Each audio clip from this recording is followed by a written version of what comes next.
हाल चाल। I hope आप सभी बहुत बहुत अच्छे होंगे बेटा। मेरा नाम है समृद्धि, मैं हूं आपकी biology mentor and educator and welcome to physics Wallah foundation YouTube channel.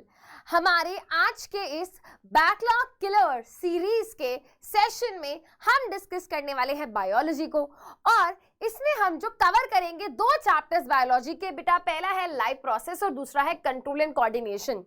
दोनों काफी इंपॉर्टेंट चैप्टर्स हैं, काफी सारे कॉन्सेप्ट्स भी हैं, और मुझे ये भी पता है बेटा अब आपके स्कूल में वो जो पीरियोडिक टेस्ट या यूनिट टेस्ट होने वाले हैं उसमें ये चैप्टर्स आ भी रहे होंगे। बहुत सारे बच्चे हैं जिन्होंने अभी तक पढ़ाई नहीं शुरू करी है, कुछ बच्चे ऐसे हैं शुरू तो करी थी बट बीच में कहीं अटक गए जिसकी वजह से बैकलॉग क्लियर हो गई हैं। तो आज का ये सेशन बेटा उन सभी बच्चों के लिए बहुत यूजफुल रहने वाला है। बहुत ही क्विक तरीके से with the help of table, flow chart and diagram हम सारे कॉन्सेप्ट्स को यहाँ पे क्लियर करते हुए चलेंगे और स्टार्ट करते हैं हमारा पहला chapter which is life processes. अब सबसे पहली बात भाई, लाइफ प्रोसेस का मतलब होता क्या है? देखो बेटा, जितने भी लिविंग ऑर्गेनिजम्स होते हैं, अब ये तो हमको पता है दो चीजें हैं भाई, या तो कोई चीज लिविंग है या नॉन लिविंग है। अब कोई भी चीज जब बोलते हैं लिविंग है यानी कि उसमें लाइफ है।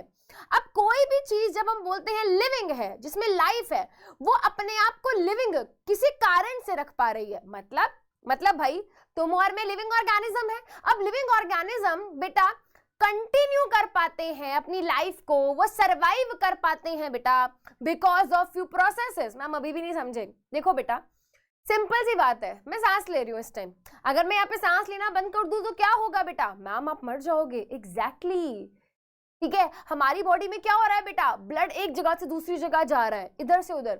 अगर मैं अपनी बॉडी के अंदर सारे के सारे ब्लड को एकदम से रोक दूं, ठीक है, मेरी बॉडी के अंदर बेटा ब्लड अगर रुक गया तो क्या होगा? ब्लड की मदद से जो ऑक्सीजन हमारे सेल तक जाती है वो नहीं हो पाएगा, सेल को ऑक्सीजन नहीं मिलेगी और इवेंचुअली वी विल डाई। तो कुछ ऐसी प्रोसेसेस होती हैं बेटा जिनके कारण हम क्या कर पाते हैं? सरवाइव कर पाते हैं, या फिर सिंपल भाषा में कुछ प्रोसेसेस ऐसी प्रोसेसेस होती हैं जिनकी वजह से हम क्या रहते पाते हैं? जिंदा रह पाते हैं। जिन प्रोसेसेस की वजह से बेटा हम क्या कर पा रहे हैं? सरवाइव कर पा रहे हैं, जिनकी वजह से हम जिंदा रह पा रहे हैं, जिसकी वजह से हम अपनी लाइफ को मेंटेन कर पा रहे हैं, उन प्रोसेसेस को हम लाइफ प्रोसेसेस बोलते हैं। हमें 4 लाइफ प्रोसेस पढ़नी है बेटा। पहली है न्यूट्रिशन, दूसरी है रेस्पिरेशन, तीसरी है ट्रांसपोर्टेशन और चौथी है एक्सक्रीशन।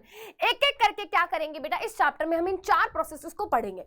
और जब इन 4 प्रोसेसेस को पढ़ते हैं बेटा तो पहले हम प्लांट एनिमल देखेंगे, हर जगह में पढ़ना होगा। जैसे कि न्यूट्रिशन हम प्लांट्स में भी देखेंगे, एनिमल्स में मतलब ह्यूमन बींग्स में भी देखेंगे। रेस्पिरेशन भी देखेंगे बेटा हम कैसे एक्सचेंज ऑफ गैसेस होती है, ठीक है, रेस्पिरेशन क्या होता है, ब्रीदिंग क्या होता है, ये भी हम आगे डिस्कस करेंगे। ट्रांसपोर्टेशन की बात करेंगे, कैसे ब्लड इधर से उधर जाता है हमारी बॉडी में और डिफरेंट चीजों को कैरी करके इधर से उधर पहुंचाता है। एक्सक्रीशन, ओ माय गॉड, इस चीज को तो लेके बहुत कंफ्यूजन है बच्चों के दिमाग में, इसको भी हम क्या करेंगे आगे क्लियर करेंगे कि इजेशन और एक्सक्रीशन में फर्क क्या होता है। वैसे तो मुझे पता है, एक्सक्रीशन सुनते ही तुम्हारे दिमाग में आती है PUBY, पूप आपके दिमाग में आता है, right? But that is not excretion my dear, that is egestion. हम क्या बोल रहे हो, समझ नहीं आ रहा? अरे चिल बेटा चिल, सब समझ आ जाएगा, अभी सिर्फ इस पे ध्यान दो। न्यूट्रिशन क्या होता है बेटा? The process of obtaining and utilization of food. अब यहाँ पे बेटा आपको अलग अलग ऑर्गेनिजम्स दिख रहे हैं। हाँ जी मैम दिख रहे हैं। एक बड़ा सा प्लांट है, एक बड़ा सा एलिफेंट है, एक छोटी सी फिश है या ह्यूमन बींग है, एक छोटा सा बैक्टीरिया है, एक छोटा सा अमीबा है। किसी के पास एक सेल है, किसी के पास हजारों करोड़ों सेल्स हैं। हर लिविंग ऑर्गेनिज्म को क्या चाहिए? फूड चाहिए सर्वाइव करने के लिए।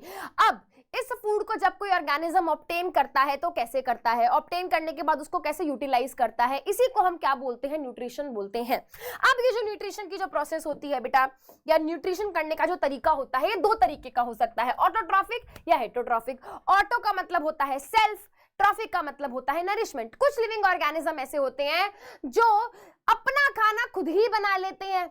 हम भी तो अपना खाना खुद ही बनाते हैं किचन में। अरे नहीं, खाना खुद बनाना मतलब फोटोसिंथेसिस करना।